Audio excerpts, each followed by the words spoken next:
সক্ষমতার প্রশ্নে আসলে একটা বাহিনী নর্মালি দুইটা প্রেক্ষাপটে প্রস্তুত থাকে। ফার্স্ট অফ অল হতে পারে যে তার পটেনশিয়াল এনিমির সাথে কম্পেয়ার করে সে তার ফোর্স জেনারেট করে, অথবা তার প্রস্তুতি সে নিজে থেকেই রাখে, যেটা ভবিষ্যতের যে কোনো ধরনের সিচুয়েশন মোকাবেলা করার জন্য।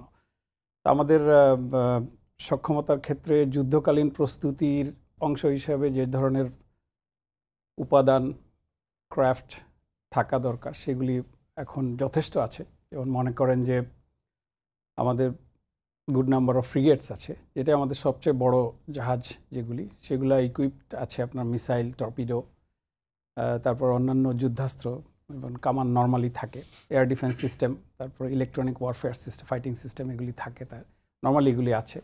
এছাড়া মাঝারি সাইজের জাহাজ আছে এবং ছোট বড় মিলে জাহাজের সংখ্যা 70।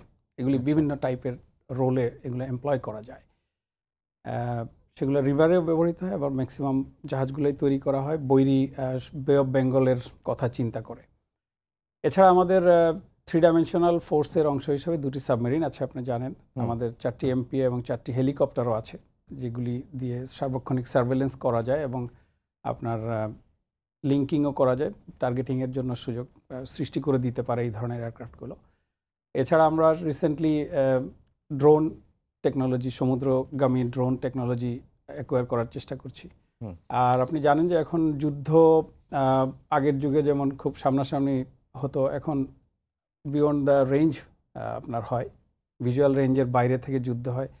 এবং আরও এক ধরনের যুদ্ধ যেটাকে বলে চতুর্থ জেনারেশন যুদ্ধ, সেগুলি আপনার সোশ্যাল মিডিয়া বা অন্যান্য সাইবার স্পেসে যেটা হয়, এগুলোর জন্য আমরা নিজেদেরকে প্রস্তুত রাখছি।